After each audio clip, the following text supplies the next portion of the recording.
உங்களை பொறுத்த வரைக்கும் அமோகமான பலன்களை தரப்போகிறது. திடீர் அதிர்ஷ்டத்தை தரக்கூடிய வாய்ப்புகள் ஏற்படும்.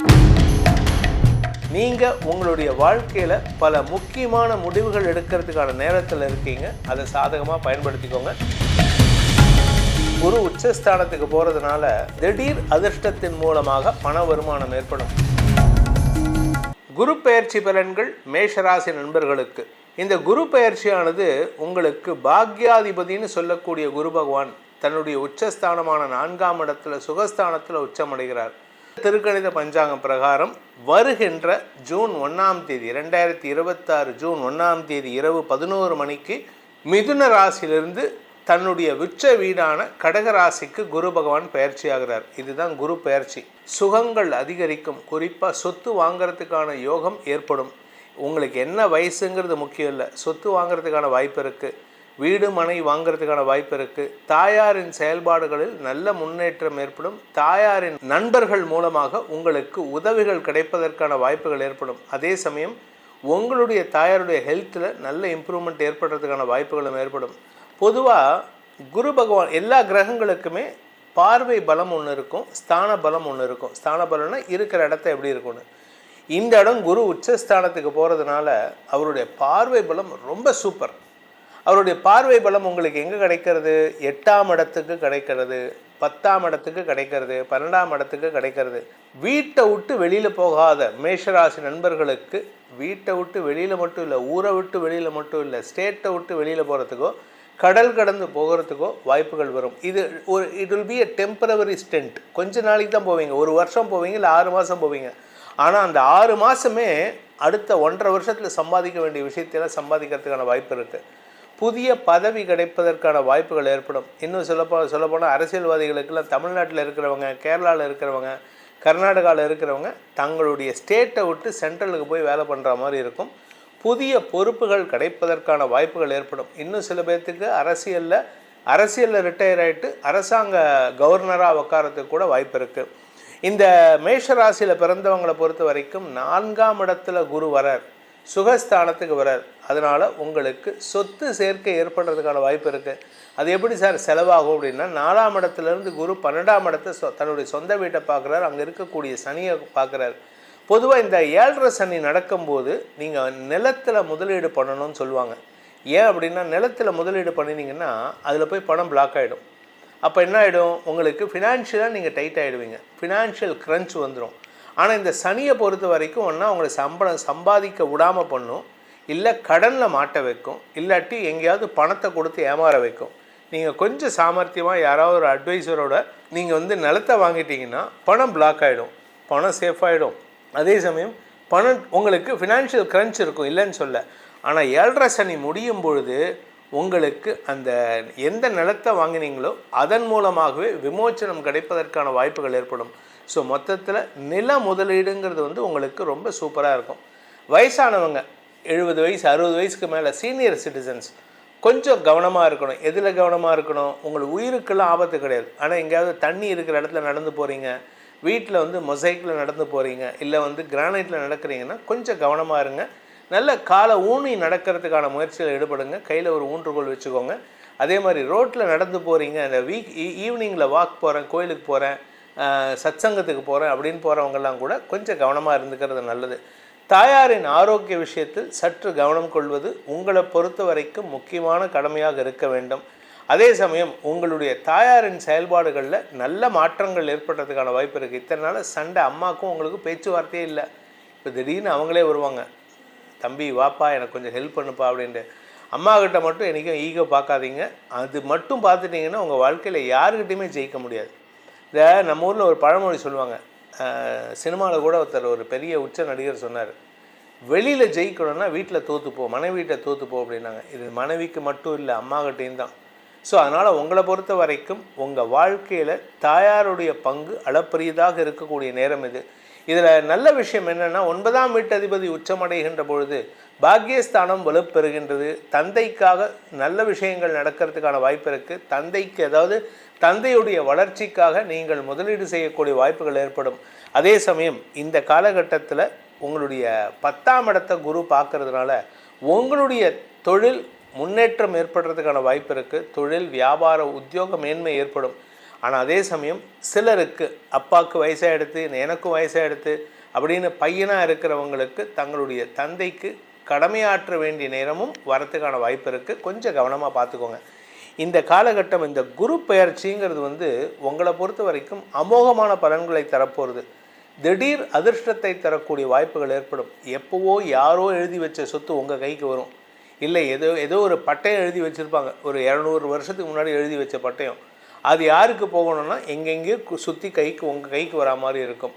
அதே மாதிரி யாராவது ஒருத்தர் உங்கள் பேரில் சொத்து எழுதி வைக்கிறதுக்கான வாய்ப்பு இருக்குது. ஸோ இந்த திடீர் அதிர்ஷ்டத்தின் மூலமாக பண வருமானம் ஏற்படும். 4ஆம் இடம்ங்கிறது 5ஆம் இடத்திற்கு விரயஸ்தானம். அதனால் படிக்கின்ற குழந்தைகள் தங்களுடைய படிப்பை, அதாவது படித்து முடித்து ஜெயிச்சு முடிக்கிறதுக்கான வாய்ப்புகள் ஏற்படும். நீங்கள் கேட்கலாம், 5ஆம் இடத்துக்கு விரயஸ்தானமான 4ஆம் இடத்துக்கு குரு இருக்கிறதுனால படிப்பு கெட்டு போகாது. படிப்பை சக்ஸஸ்ஃபுல்லாக முடிக்கிறதுக்கான வாய்ப்பு வருது. நீங்கள் உங்களுடைய வாழ்க்கையில் பல முக்கியமான முடிவுகள் எடுக்கிறதுக்கான நேரத்தில் இருக்கீங்க. அதை சாதகமாக பயன்படுத்திக்கோங்க.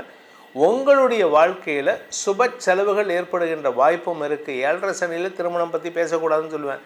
ஆனால் உங்களுக்கு திருமண யோகம் இப்போ வரும். காரணம் என்னென்னா 7ஆம் இடத்திற்கு 2ஆம் இடமான 8ஆம் இடத்தை குரு பார்க்கறதுனால உங்களுடைய வாழ்க்கை துணையாக வரக்கூடிய நபருக்கு குடும்பத்தில் புதிய உறவுகள் சேரணும். அப்போ நீங்கள் தான் சேரணும். ஸோ இந்த காலகட்டத்தில் நீங்கள் செய்ய வேண்டிய பரிகாரம், குரு பெயர்ச்சியில் நீங்கள் பண்ண வேண்டிய பரிகாரம் அப்படின்னு பார்த்தீங்கன்னா, வாரம் வியாழக்கிழமை அல்லது நீங்கள் பிறந்த கிழமையில் அரச மரத்தை காத்தால் 4:30 மணிலேருந்து 8 மணிக்குள்ளார 12 பிரதட்சணம் பண்ணிட்டு வாங்க. உங்கள் வாழ்க்கையில் வரக்கூடிய அனைத்து தடைகளும் ஆரோக்கிய சங்கடங்களும் உங்களை விட்டு அகலும். குரு பெயர்ச்சி திருக்கணித பஞ்சாங்கம் பார்க்குறதா இல்லை வாக்கிய பஞ்சாங்கம் பிரகாரம் பார்க்குறதா அப்படின்ட்டு கேள்வி இருக்குது. ஏன்னா இப்போது ரீசெண்டாக சனி பெயர்ச்சி பற்றி நிறைய பேச்சு வந்தது. முதல்ல அதுக்கு ஒரு விளக்கத்தை கொடுத்துட்டு அதுக்கப்புறமா போகிறேன். காஞ்சி மகா பெரியவர் அவர் தலைமையில் நடந்த ஒரு சதஸ்லேயே சொல்லியிருக்காரு, வாக்கிய பஞ்சாங்கம் தான் முதல்ல வந்தது, திருக்கணித பஞ்சாங்கம் அதுலேருந்து தழுவி அதை இன்னும் ஃபைன் டியூன் பண்ணி கொடுக்கப்பட்டது. அதனால் இந்த வாக்கிய பஞ்சாங்கத்தை கோயில்களுக்கு மட்டுமே பயன்படுத்திக்கலாம். திருக்கணிதத்தை டே டு டே லைஃப்க்கு யூஸ் பண்ணலான்ட்டு அவருடைய திருவாயாலேயே சொல்லப்பட்ட ஒரு விஷயம். அவருக்கு மிஞ்சின அறிவாளி யாரும் நம்ம தமிழ்நாட்டில் உலகத்தில் கிடையாது. அதனால் அவருக்கு மிஞ்சின சொல் வேறு யாருதும் கிடையாது. அதனால் அந்த வாக்கிய பஞ்சாங்கங்கிறது இருக்குது, இல்லைன்னு சொல்லலை. அதுதான் இன்றைக்கும் கோயிலில் ஃபாலோ பண்ணுறாங்க, இல்லைன்னு சொல்ல. ஆனால் திருக்கணிதம் அதுலேருந்து எடுத்து அதை அப்டேட் பண்ணி கொடுக்கப்பட்டது தான் இந்த திருக்கணிதம், திருக் பஞ்சாங்கம்னு சொல்லுவாங்க. அந்த திருக் பஞ்சாங்கம் உங்களுக்கு மனித இயல்புகளுக்கு, மனித வாழ்க்கைக்கு ஒத்து வரக்கூடியதாக இருக்குது. அதனால் நான் ஃபாலோ பண்ணுறது திருக் பஞ்சாங்கம்னு சொல்லக்கூடிய திருக்கணித பஞ்சாங்கத்தை வச்சு தான்.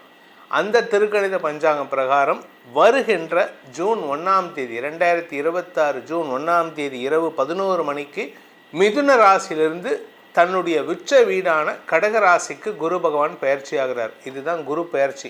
வாக்கிய பஞ்சாங்கம் பிரகாரம் மே மாதம் 26ஆம் தேதியே நடக்க போகிறது. அதை பற்றி நீங்கள் கவலைப்பட வேண்டாம்.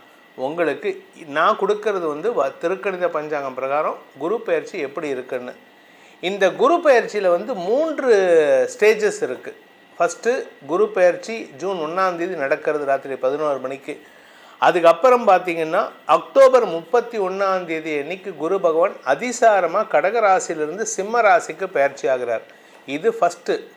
அதுக்கப்புறம் பார்த்திங்கன்னா டிசம்பர் 13, 2026 அன்னைக்கு அந்த சிம்ம ராசியிலேயே அதிசாரமாக இருக்கக்கூடிய குரு பகவான் வக்ரகதியில் பின்னோக்கி நகர ஆரம்பிச்சிருவார். இது டிசம்பர் 13ஆம் தேதியிலேருந்து நடக்கும். ஜனவரி 24, 2027 அன்னைக்கு குரு பகவான் சிம்ம ராசியிலிருந்து வக்ரகதியில் கடகராசிக்குள்ள உச்சஸ்தானத்துக்குள்ளேயே வக்ரகதியில் வர்றார். அந்த இடத்துல வக்ரமாக பின்னோக்கி ஜனவரி 24லேருந்து ஏப்ரல் 13, 2027 வரைக்கும் இருப்பார். அந்த இடத்துலேயே இருப்பார், வக்ரகதியில் இருப்பார். அந்த ஏப்ரல் 13, 2027 அன்னைக்கு குரு வக்ர நிவர்த்தி அடைஞ்சு அதுலேருந்து மறுபடியும் நேர் நோக்கிய பயணம் ஏற்பட்டு 2027 ஜூன் மாதம் 26ஆம் தேதி அன்று தன்னுடைய உச்சஸ்தானத்திலிருந்து சிம்ம ராசிக்கு பயிற்சி ஆகிறார். கடகராசியிலிருந்து சிம்ம ராசிக்கு. ஸோ இப்போ நம்ம பலன் எப்படி இருக்குன்னா நம்ம பொதுவாக தான் சொல்ல போகிறோம். ஆனால் நம்ம பலன் எப்படி எடுத்துக்கணும் அப்படின்னா, இந்த ஜூன் மாதம் 1ஆம் தேதியிலேருந்து அக்டோபர் 31ஆம் தேதி வரைக்கும் ஒரு விதமான பலன் இருக்கும், நல்ல பலன் இருக்கும் எல்லாருக்குமே. அக்டோபர் 31லேருந்து டிசம்பர் 13 வரைக்கும் சிம்ம ராசியில் இருக்கும் பொழுதும் நல்ல பலன் தான் இருக்கும். அவர் அதிசாரமாக போகிறது நல்லது தான். ஆனால் வக்ரகதி ஆரம்பிக்கும் போது டிசம்பர் 13 வக்ரம் சிம்மத்தில் ஆரம்பம். அந்த டிசம்பர் 13லேருந்து ஏப்ரல் 13 வரைக்கும் இந்த நாட்கள், ஜனவரி, பிப்ரவரி, மார்ச், ஏப்ரல் 13, 4 மாதம் கொஞ்சம் எல்லாருமே கவனமாக இருந்துக்கிறது நல்லது. ஆனால் உங்கள் ஜாதகத்தில் குரு வக்கரமாக இருந்தால் இந்த வக்கர காலம் ஒரு பொன் காலமாக இருக்கும், பொற்காலமாக இருக்கும்.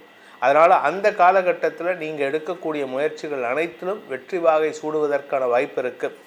இந்த ஏப்ரல் 13லேருந்து 2027 ஜூன் மாதம் வரை, 2027 ஜூன் 26ஆம் தேதி வரை உங்களுக்கு குருவின் பாதசாரம் ரொம்ப சூப்பராக இருக்குது. அதனால் உங்களுக்கு எல்லாருக்குமே குரு பயிற்சி பலன்கள் நற்பலன்களாக இருக்கும்.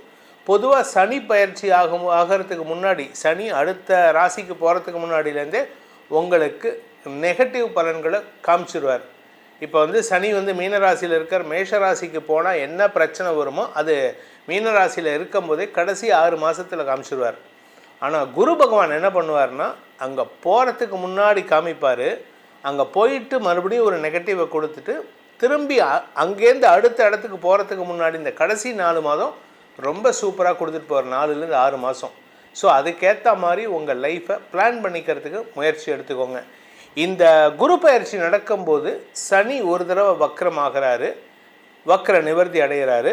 அதுக்கப்புறமா டிசம்பர் 6, 2026 அன்னைக்கு ராகு கேது பயிற்சி நடக்க போகிறது.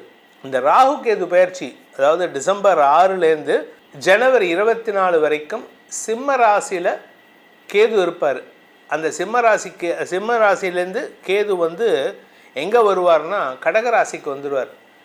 அந்த ஏப்ரல் மாதத்துக்கு அப்புறம் கேதுவோடு இணைகின்ற குரு நிறையா பேர்த்துக்கு ஆன்மீக நாட்டத்தை ஜாஸ்தி பண்ணுவார். இன்ஃபேக்ட் அப்போ நிறையா கோயில் கட்டுறதுக்கான வாய்ப்புகள் இருக்குது, நிறைய கும்பாபிஷேகங்கள் நடக்கிறதுக்கான வாய்ப்பு இருக்குது. சன்னியாசிகளுக்கு நேரம் சூப்பராக இருக்கிறதுக்கான, அதாவது சன்னியாசிகளுடைய குரல் ஓங்கக்கூடிய நேரம் விட்டது. அதனால் இத்தனை நாளாக சன்னியாசிகளுக்கும் ஆன்மீக பெரியோர்களுக்கும் சங்கடங்களை தந்து கொண்டிருந்த நபர்களிலிருந்து, அந்த நபர்களால் ஏற்பட்ட அவமானத்திலிருந்து சன்னியாசிகளுக்கு முன்னேற்றம் ஏற்படும். அது மட்டும் இல்லை, குலதெய்வ வழிபாட்டை அந்த சமயத்தில் பண்ணுறவங்களுக்கெல்லாம் அமோக பலன்கள் ஏற்படும். இதுதான் இந்த குரு பயிற்சியினுடைய பொதுவான சிச்சுவேஷன். பொதுவாக பொன்னிறத்தோன்னு சொல்லக்கூடிய குரு பகவான் தன்னுடைய உச்சஸ்தானத்தை அடையும் பொழுது நற்பலன்களை கொடுத்து கொண்டே இருப்பார். அதன் பிரகாரம் இந்த குரு பயிற்சி 2026 to 27 குரு பயிற்சிங்கிறது 12 ராசிகளுக்கும் ஏதோ ஒரு விதத்தில் வளர்ச்சியை தான் கொடுப்பாரே தவிர தாழ்ச்சியை கொடுக்க மாட்டார். இறங்கு முகம் இருக்காது. அதனால் நீங்கள் யாருமே கவலைப்பட வேண்டாம். இருப்பினும் உங்களுடைய தனிப்பட்ட ஜாதகத்தில் பாதிப்புகள் இருக்கா, குரு கெட்டு போயிருக்காரா, இல்லை எதிரி வீட்டில் உட்காந்துருக்காரா, நீச்சமாக இருக்காரா, இதெல்லாம் பார்க்கணும். அதை பேஸ் பண்ணி தான் உங்களுக்கு இந்த பலன்கள் அதிகமாகவோ குறைவாகவோ நடக்கிறதுக்கான வாய்ப்பு இருக்குது. அது சம்பந்தமாக ஏதாவது விவரங்கள் வேணும், எங்கிட்ட கன்சல்டேஷன் கேட்கணும் அப்படின்னா கீழே கொடுக்கப்பட்டுள்ள எண்களில் தொலைபேசி அலைபேசி எண்களில் தொடர்பு கொண்டு நேரடியாகவோ வாட்ஸ்அப் மூலமாகவோ பலன்களை தெரிந்து கொள்ளலாம். இதன் மூலமாக உங்கள் அனைவருக்கும் நற்பலன்கள் கிடைத்திட வேண்டும் எனும் அடியேனின் மனதார பிரார்த்தனைகளை சமர்ப்பித்து உங்கள் அனைவருக்கும் வாழ்த்துக்களை தெரிவித்துக்கொண்டு உங்களிடமிருந்து விடைபெறுவது உங்கள் வேத ஜோதிடர் பிரகாஷ் நரசிம்மனின் அன்பான வணக்கங்களுடன். நன்றி, வணக்கம்.